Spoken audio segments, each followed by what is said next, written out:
Сәрия диплом алды да, практикасын үтәргә дип, курсташы Зиннәт тамамлаган мәктәпне сойлады. Алар икәүләп яңа елны каршы алырга бер ай кала авылга кайтып төштеләр. Сәрияне мәктәптә җыештыручы булып эшләгән тол хатын Халидә апага фатирга урнаштырдылар. Апаның балалары читтә, ялга гына кайтып йөриләр икән. Сәрия ялан кадәр йортка килеп кергәч, гаҗәпләнүен яшерә алмады.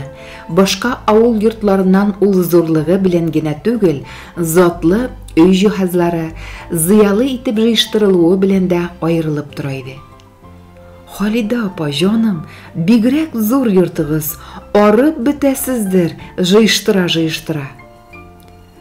Булганны кая куясың инде, тән тазалыгыннан аермасын.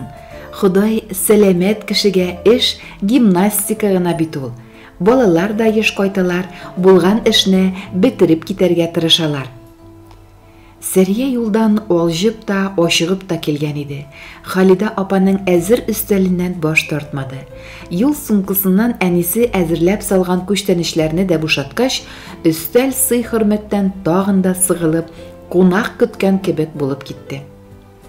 Ни гаҗәп, уйларны укыган кебек, ишектән декабрь салкынын ияртеп, озын буйлы ир-ат килеп керде. Халидә апа өстәл яныннан кузгалып, ишеккә таба атлады. Илгиз улым, нинди җилләр ташлады, дүшәмбе көн, бер хәл булмагандыр бит. Илгиз әнисен бик тиз тынычландырды. Колхозның правление утырышына килгән, бары шул гына. Әниле улы гөрләшкән арада Сәрия сиздерми генә Илгизне күзәтте. Ярыйсы гына чибәр, ыспай ир-ат, райком секретарлары киеп йөри торган норка бүрегенә караганда каядыр урында эшләгән кешегә охшап тора. Кунак кызы да бар икән. Әйе шул улым, Сәрия исемле, мәктәпкә практика үтәргә килде. Сәрия бит учларының кызарганын сизсә дә, сер бирергә теләмәде. Үткер тавыш белән: "Исәнмесез, абый?" дип кулын сузды. "Менә сеңлем дә табылды, шәп битә", дип Илгиз Сәрияне җиңелчә генә кочаклап куйды. Ике арада ниндидер бер җылы дулкын сызылып үткәнен икесе дә тоемлап калды. Нәрсә булды бу? Табын артында алар бер-берсе белән якынрак танышты. Сәрия Илгизнең авыл хуҗалыгы идарасында баш инженер булып эшләгәнен, 30 яшь булуына карамастан буйдак икәнлеген белде. Сәрия үзенең күрше район кызы, әти-әнисенең укытучылар, аңардан башка гаиләләрендә тагын 2 ир туганы барлыгы турында сөйләде.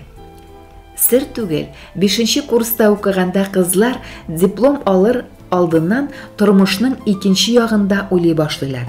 Сөйгән ярлары белән табышып, вакытында кавышу бер кемгә дә ят хис түгел. Зиннәтнең практикага кайтыр алдыннан: "Сәрия, безнең авыл егетләреннән бу чибәрлегең белән котыла алмыйсың. Сине кияүгә алып калачаклар, әзер бул", дип искәртеп куйганы да исендә тора әле. "Язмыштан узмыш юк, шулай булса калса, мин риза", дип шаярткан иде шунда Сәрия.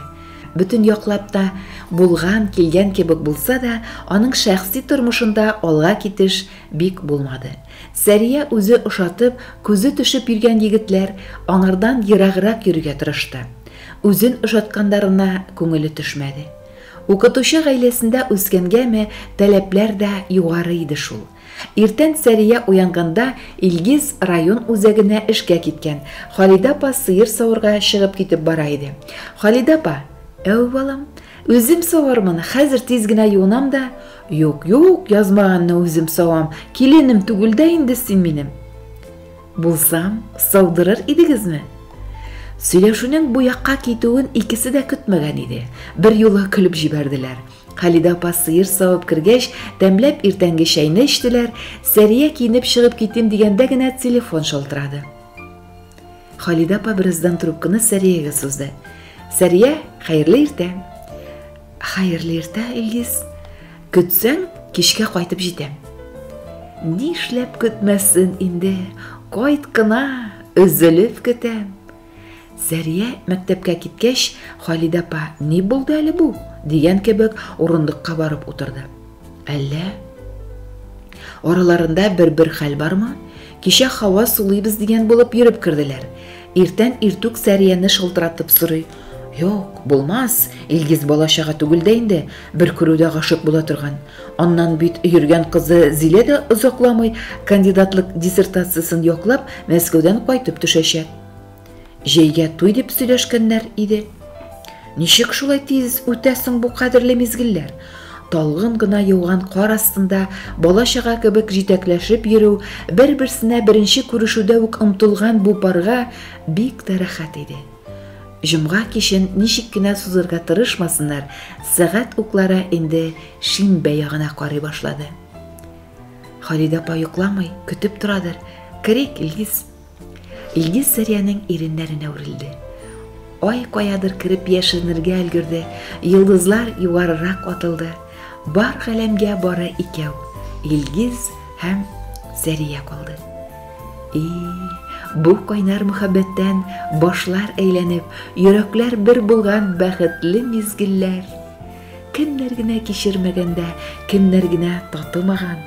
Дөнья яралганнан бирле сөюдән дә көчле, сөюдән дә югары тагын берәр хис булды микән? Шушы көнгә кадәр бер сукмакка төшмичә адашып йөргән ике язмыш башка аерылмас өчен бер-берсенә сыенган минутлардан да гүзәлрәк минутларны тагын кайдан табып була? Ишекне сак кына ачып керергә тырышсалар да, Халида апаларның кергәнен сизде. Ләкин дәшмәде. Сәрия түрдәге йокы бүлмәсенә үтте, Илгизгә несе залга урын җәйгән иде. Ул шунда килеп ятты. Сәрия кухня ягыннан шыш-пыш килгән тавышка уянып китте. Халида апа белән Илгизнең нәрсә сөйләшкәннәре аермачык кына ишетелми, тик шулай да Сәриянең күңеле сугаеп калды. Ә менә Халида апаның: "Улым, практикант кызлар алдап йөрерлек яшьтә түгел син" дигәнен аермачык ишетте.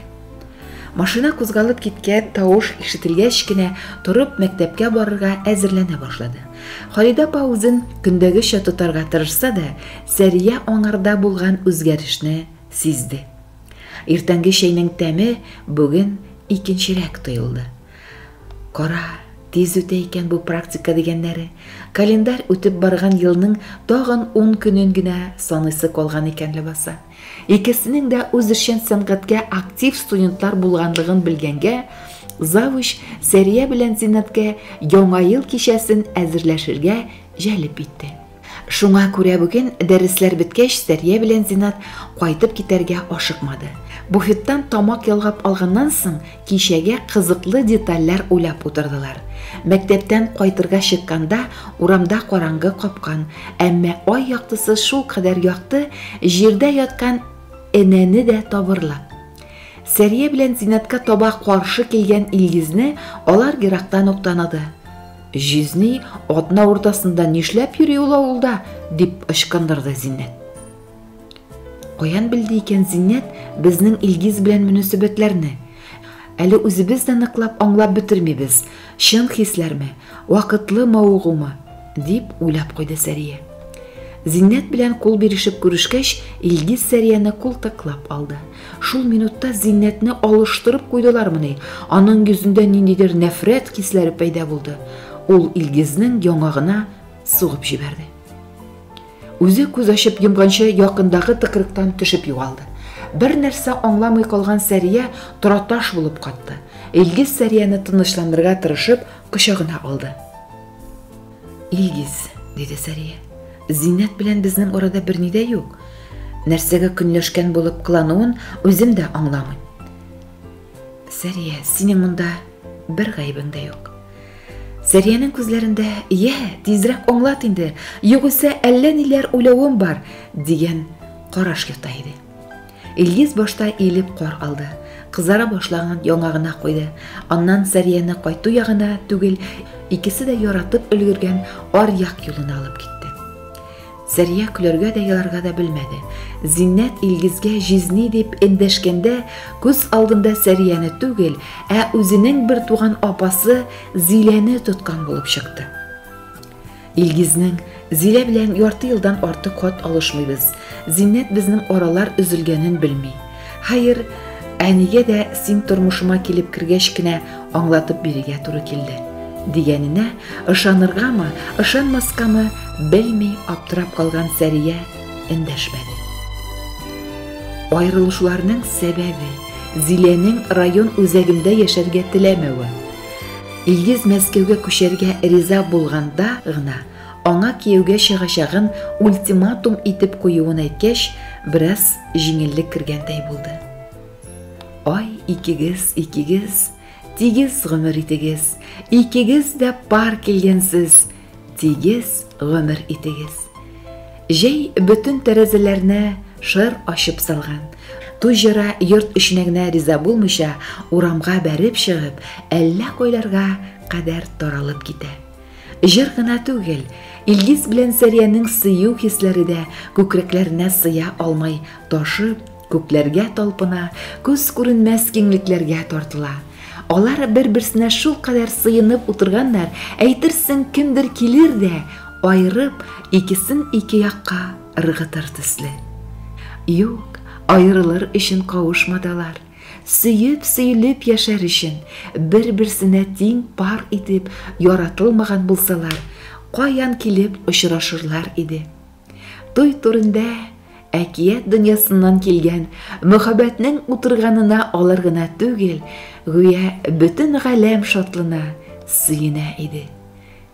Яшәгез тормыш яменең кадерен белеп кенә, хәтта шикләвек төшендә урталай бүлеп кенә. Йола буенча кыз ягы кызны, егет ягы егетне мактый. Мактамаслык түгел, икесе дә бер дигән, уңган, булган.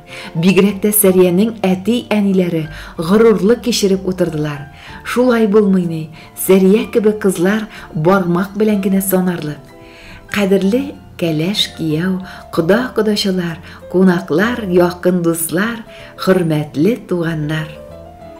Котлаулар, күмәк җыр, шаян сүзләр белән алышынып тора. Ике якта сүзгә кесәгә керә торганнардан түгел.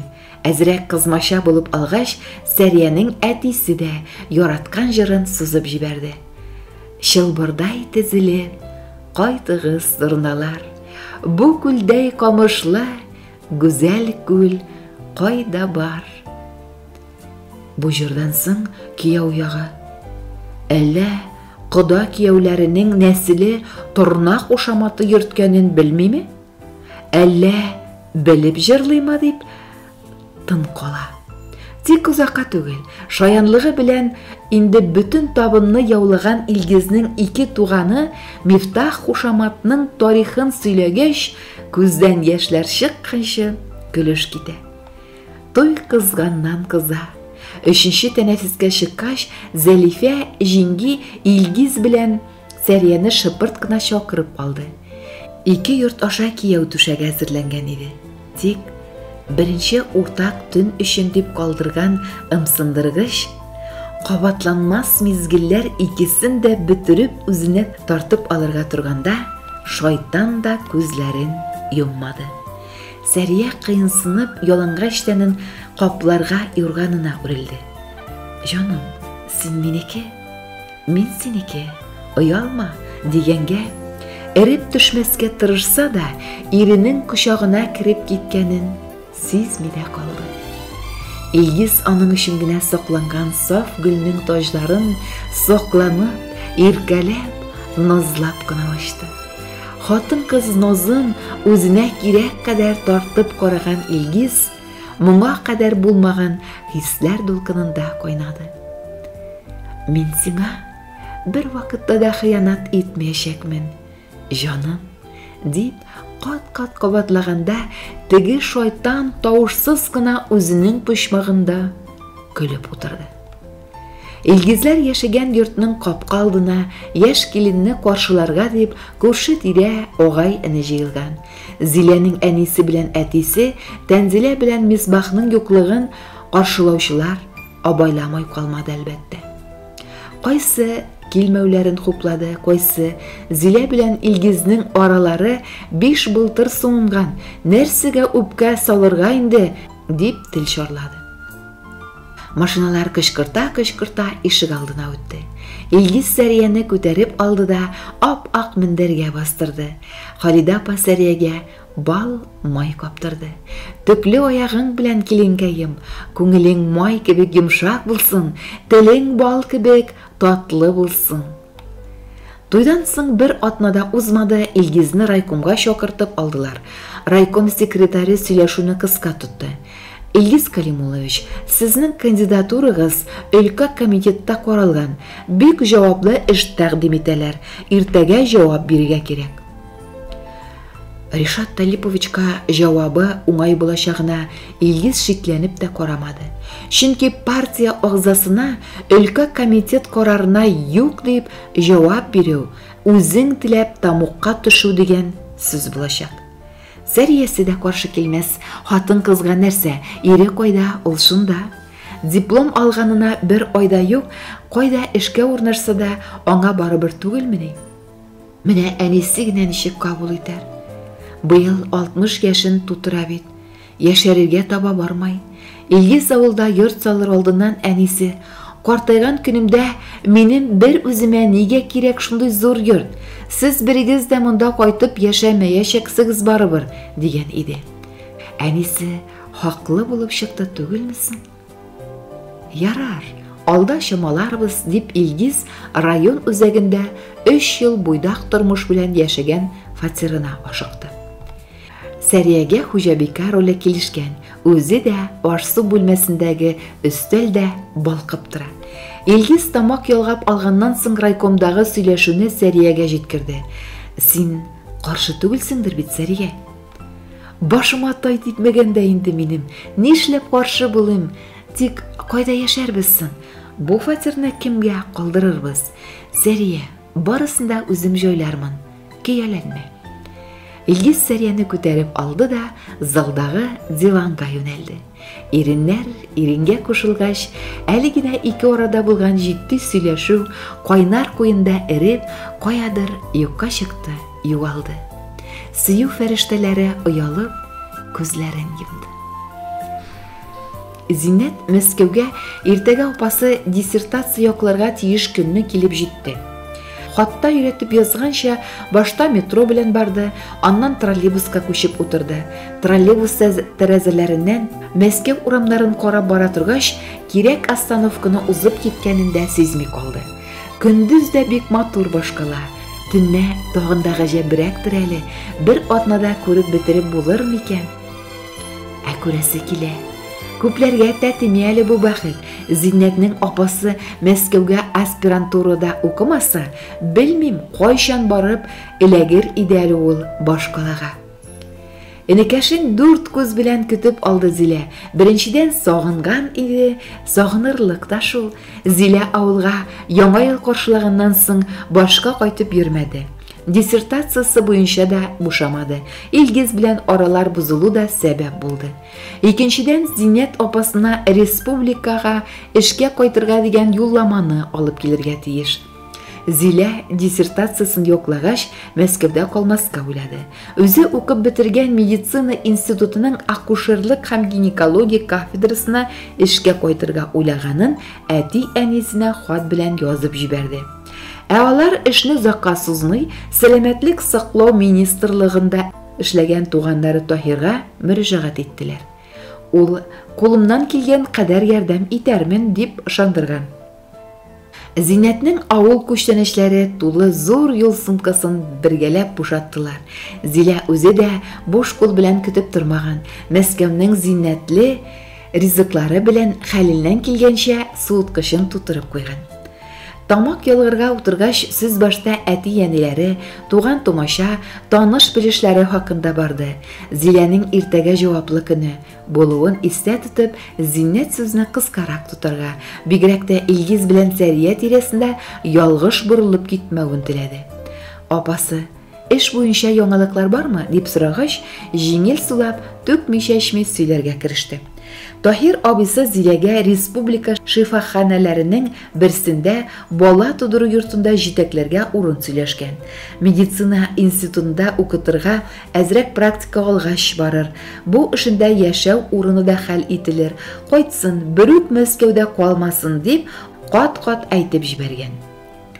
Зиннәт: "Апа, әти белән әни дә сөенделәр. Синең читтә булуыңа алар да бик риза түгел. Исән-сау якласын да, кайту ягын карасын. Кияүдә булса бер хәл", дип әти-әнисенең фикерен җиткерде. Зилә дәшмәде. Зиннәт: "Әллә ялгыш ычкындырдым инде соңгысын", дип уйлап та бетермәде. Апасы: "Илгиз кебек бер кемне дә ярата алмам ахры", дип бүлмәдәге бердән-бер тәрәзә каршысына килеп басты. Зиннәт апасының бөтен тәне белән калтыранып куюын тойды. Илгиз белән Сәрия өйләнешкәннән бирле күңеленә оялыган шайтан коткысы тагын уянды. Килен кайнана туфрагыннан диләр. Сәрия туйдан соң узак тормый авырга узды.